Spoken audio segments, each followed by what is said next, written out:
பிரியமானவர்களே, இயேசுவின் நாமத்தினால் உங்களை ஆசீர்வதிக்கிறேன். கர்த்தருடைய வார்த்தை இந்த நாளிலும் எப்படி ஆண்டவரோடு இருக்கிற ஐக்கியம் உண்மையாயும் பலமாய் இருப்பதற்கு என்ன செய்யணும்னு சொல்லி 1 யோவான் 1 அதிகாரம் 7 வசனத்திலிருந்து ஆண்டுடைய வார்த்தையை கொண்டு வருகிறேன். அவர் ஒளியாய் இருக்கிறது போல நாமும் ஒளியிலே நடந்தால் ஒருவரோடு ஒருவர் ஐக்கியப்பட்டிருப்போம். அவருடைய குமாரனாகி இயேசு கிறிஸ்துவின் இரத்தம் சகல பாவங்களை நீக்கி நம்மை சுத்திகரிக்கும். இயேசுவை நம்ம சொந்த இரட்சகராய் ஏற்றுக்கொள்ளுகிறோம். ஆண்டவரே, உங்களுக்காய் வாழும்படியா என்னை ஒப்புக் கொடுக்கிறேன்னு சொல்லுகிறோம். ஆனால் சில வேளைகள்ல ராங் இன்ஃப்ளூயன்ஸ், தவறான ஃப்ரெண்ட்ஷிப், தவறான போதனைகள் அப்படி நடப்பதனால இருளின் பாதையில் நடந்து போறோம். அதற்கு முந்தைய வசனம் சொல்லுகிறது, நாம் அவரோடு ஐக்கியப்பட்டவர்கள் என்று சொல்லியும் இருளிலே நடக்கிறவர்களாய் இருந்தால் சத்தியத்தின்படி நடவாமல் பொய் சொல்லுவர்களாய் இருப்போம். ஆண்டரோடு தான் இருக்கிறேன்னு சொல்றோம், ஆனா இருள நடக்கிறோம், பாவ காரியங்கள் இருக்கிறோம், சில பலவீனங்கள், சில காரியங்கள். இந்த வார்த்தையை கேட்டுக்கொண்டிருக்கிற அருமையான சகோதரனே, சகோதரியே, நான் ஆண்டரோடு தான் இருக்கிறேன், ஒளியில இருக்கிறேன்னு சொல்லிட்டு மறைமுகமான சில பாவங்கள்ல, விட முடியாத சில பலவீனங்கள்ல நீங்க கடந்து போய் கொண்டிருப்பீர்கள் என்றால், ஆண்டவருடைய வார்த்தை இந்த நாளில் கொண்டு வருகிற, தயவு செய்து தேவனுக்கு முன்பாக நம்ம பொய் சொல்லக்கூடாது. நாம் அவரோடு ஐக்கியப்பட்டவர்கள் என்று சொல்லியும் இருளிலே நடக்கிறவர்களா இருந்தால், நம்ம வெளிச்சத்தின் பிள்ளைகளா இருக்கிறோம், இருளில் நடக்கக்கூடாது. தேவனுக்கு பிரியமில்லாத வழியில் நடக்கக்கூடாது. கர்த்தருக்கு பிரியமில்லாத வழியில எந்த பொருளும் நம்மளுக்கு வரக்கூடாது.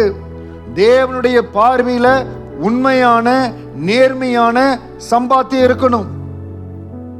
உலகத்துல பல இருளின் வழிகள்ல, தேவனுக்கு பிரியமில்லாத வழியில, அநியாயமான வழியில மற்றவர்களை மோசம் பண்ணி, மற்றவர்களை துன்புறுத்தி பணத்தை எடுத்துக்கொள்ளுகிறாங்க. இந்த வார்த்தையை கேட்டுக்கொண்டிருக்கிற தேவ பிள்ளைகள் யாராய் இருந்தாலும், மற்றவர்களுக்கு அநியாயம் செய்து, மற்றவர்களை கஷ்டப்படுத்தி, துன்பப்படுத்தி அந்த பணம் உங்களுக்கு சம்பாத்தியா வருது என்றால் இருளிலே நடக்கிறவர்களாய் இருப்போம்.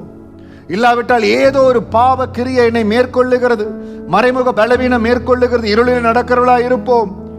இருளிலே நடக்கிறவர்களாய் இருந்தால் சத்தியத்தின்படி நடவாமல் பொய் சொல்லுவர்களாய் இருப்போம். அப்படி பொய் சொல்லுவர்களாய் இருக்கக்கூடாது. வேதத்தை பிரசங்கித்துக் கொண்டு ஒரு சிலர் இருள நடக்கிறவர்களா இருக்கிறாங்க. தயவு செய்து அப்படி இருந்து விடாதீங்க. எதை பிரசங்கிக்கிறோமோ அந்த வார்த்தையின்படி இருக்கணும். ஒரு சிலரை பார்த்து இருக்கிறேன், வேதத்தில் இருக்கிற காரியங்களை பிரசங்கிப்பார்கள், ஆனால் அப்படியே அவங்க இருள மாறின காரியத்தை பார்த்து இருக்கிறேன். அப்படி போகக்கூடாது. காரியங்கள் மாறிவிடக்கூடாது.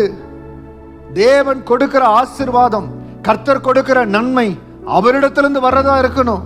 தயவு செய்து அநியாயமான முறையில சம்பாதிப்பது, ஒருத்தரை கெடுத்து, இன்னொருத்தருடைய எதிர்காலத்தை கெடுத்து, ஒருத்தரை துன்புறுத்தி நம்ம வாழணும்னு எந்த ஒரு தேவ பிள்ளை நினைக்க கூடாது. அவருடைய குமாரனாகிய இயேசு கிறிஸ்துவின் இரத்தம் சகல பாவங்களை நீக்கி நம்மை சுத்திகரிக்கும்.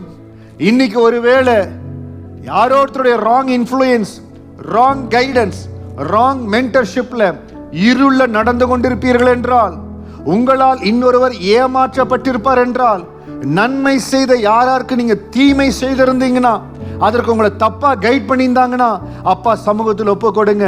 ஆண்டவரே, நான் பாவம் செய்துட்டேன், எனக்கு நன்மை செய்தாங்க, அவங்களுக்கு தீமை செய்துட்டேன். ஆண்டவரே, ராங் கைடன்ஸ்ல போயிட்டு அது ஒரு பாவம். நன்மைக்கு தீமை செய்வது ஒரு பாவம். எதா இருந்தாலும் அப்பா சமூகத்தில் ஒப்பு கொடுத்து, இல்லாவிட்டால் ஒரு மறைமுக பலவீனம், மறைமுக பாவம், யாருக்கும் தெரியலன்னு சொல்லி இருள நடந்து கொண்டு இருக்கிறீங்க. தயவு செய்து பொய் சொல்லி, சத்தியத்தை நடக்கிறேன்னு சொல்லி பொய் சொல்லி கொண்டு இருக்காதீங்க. அப்பா பார்த்து கொண்டு இருக்கிறார். உங்களுக்காக உங்களை சுத்திகரிக்க அந்த இயேசு கிறிஸ்துவின் ரத்தம் ஆயத்தமா இருக்கிறது. அப்பா சமூகத்துக்கு ஓடி வந்துருங்க. உங்க ரத்தம் என்னை சுத்திகரிக்கட்டும். பாவத்தை அறிக்கை செய்கிற, நான் செஞ்ச பாவத்தை அறிக்கை செய்கிற, நான் செஞ்ச அக்கிரமத்தை அறிக்கை செய்கிற உங்க ரத்தம் நீ சுத்திகரிக்கட்டுன்னு கேளுங்க. ஆண்டவர் உங்களுக்கு விடுதலை கொடுப்பார். இயேசு கிறிஸ்துவின் ரத்தம் சகல பாவங்களை நீக்கி உங்களை சுத்திகரிக்கும். பாவம் இல்லாத ஆசீர்வாதமான ஒரு வாழ்க்கையில தேவன் உங்களை நடத்துவார். பரலோகத்துக்கு நேராய் உங்களை ஆயத்தப்படுத்துவார். கர்த்தர் கரம் உங்களோடு இருக்கட்டும். தேவன் உங்களை ஆசீர்வதிக்கட்டும். God bless you.